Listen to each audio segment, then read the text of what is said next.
எல்லாருக்கும் வணக்கம். ஒரு பொண்ணா இப்போ ரீசெண்டா நடந்த சில நிகழ்வுகளை பார்த்துட்டு என் மனசுல பட்டதை தான் பேச இந்த வீடியோ. அடுத்த வருஷம் ஃபர்ஸ்ட் டைம் ஓட்டு போட போற என் தமிழ் சகோதரிகள் டிஎம்கே கட்சிக்கு ஓட்டு போடணுமா கூடாதான்னு முடிவு பண்றதுக்கு முன்னாடி சில விஷயங்களை தெரிஞ்சுக்கணும். அது என்னன்னு தான் இந்த வீடியோல சொல்ல போறேன். இந்த வீடியோவை ஹெட்போன்ஸ்ல கேட்டா பெட்டர். சின்ன குழந்தைங்களும் கிட்ஸும் இல்லாத இடமா கேளுங்க. ஏன்னா சில அருவருப்பான விஷயங்களை பத்தியும் சொல்லணும். அண்ட் மொத்தம் 3 மினிட்ஸ்க்கு தான் நான் பேச போறேன். Time starts now. உண்மையா சொல்லணும்னா திமுகவை பத்தி எனக்கு நல்ல ஒப்பீனியன் தான் இருந்துச்சு. ஆனா அவங்களோட உண்மையான முகத்தை முதல்ல சின்மை விஷயத்துல தான் பார்த்தேன். வைரமுத்து திமுகவை புகழ்ந்து தள்ளுறாருங்கிறதுக்காக எவ்வளவு முட்டு கொடுத்தாங்க. அந்த மிருகத்தால தனக்கு நடந்த கொடுமைகளை எல்லாம் சின்மை வெளியே சொன்னதுக்காக அவங்கள சோசியல் மீடியால எவ்வளவு கேவலமா திட்டினாங்க. அப்போதான் திமுகவுல எவ்வளவு கேவலவாதிங்க இருக்காங்கன்னு தெரிஞ்சுக்கிட்டேன். யாராவது ஸ்டாலினையோ கருணாநிதியையோ சோசியல் மீடியால விமர்சிச்சா போதும், பொண்ணுன்னு கூட பார்க்காம அவங்க இன்பாக்ஸ்க்கு வந்து எவ்வளவு அசிங்கமா பேசுறீங்க. ஆனா நீங்க மட்டும் பொண்ணுங்களை பத்தி என்ன வேணாலும் பேசுவீங்களா? பெண்ணியம் பேசிய பெரியார் பேரை யூஸ் பண்ற நீங்க மேடை போட்டு பெண்களை பத்தி எப்படி பேசுவீங்க? தமிழிசை சொல்றா, அண்ணன் தளபதி அவர்கள் கனவு காணக்கூடாது. 3 அடி சிரிக்கி சொல்லு, ஒப்பனை போய் கேள்றி.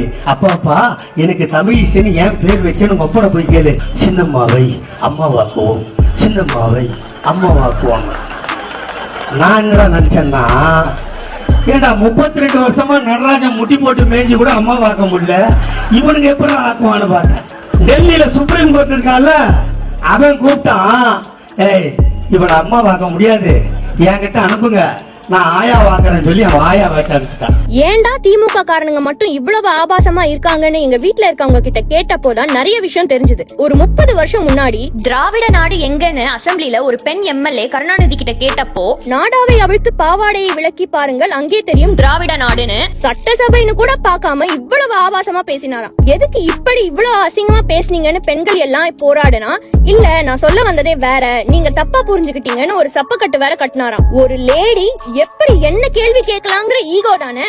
அதே கருணாநிதி பிரதமர் இந்திரா காந்தி தாக்கப்பட்டு ரத்தம் வந்தப்போ ரிப்போர்ட்டர்ஸ் கருணாநிதியோட கருத்து கேட்டப்போ, லேடிஸ்க்கு பல காரணங்களால ரத்தம் வரும், அத பத்திலாம் நான் என்ன இருக்கு சொல்ல ஒரு அருவருப்பின் உச்சகட்டமா பதில் சொன்னாராம். அவரே அப்படி இருந்தா இப்போ இருக்கிறவனுங்க எப்படி இருப்பாங்க? ஊரே அறிஞ்ச ஒரு பழைய விஷயம் ஸ்டாலினை பத்தி இருக்கு. அத நான் சொல்லல, ஆனா என்னன்னு உங்க வீட்டுல இருக்கிற பெண்கள் கிட்ட கேட்டு பாருங்க. பெட் கட்டுறேன், ஷாக் ஆவீங்க. அது மட்டும் இல்ல, இதே ஸ்டாலின் தன்னோட வைஃப கை நீட்டி அடிக்கிற ஆளுன்னு தெரியுமா? இத அவரோட மகன் உதயநிதி ஸ்டாலின் இது ஒரு மேட்டரே இல்லங்கிற மாதிரி சிரிச்சுக்கிட்டே வெக்கமே இல்லாம ஒரு இன்டர்வியூல சொன்னதை கேளுங்க. அப்போ எங்க அப்பா வந்து எங்க அம்மா அடிச்சிட்டாங்க. இப்போ ரீசெண்டா பூங்கோதைன்னு ஒரு டிஎம்கே எம்எல்ஏ சூசைட் அட்டம் பண்ணிருக்காங்க. கட்சியில அவங்கள பல ஆண்கள் அசிங்கப்படுத்தி அவமரியாதை பண்ணதுதான் காரணம்னு சொல்றாங்க.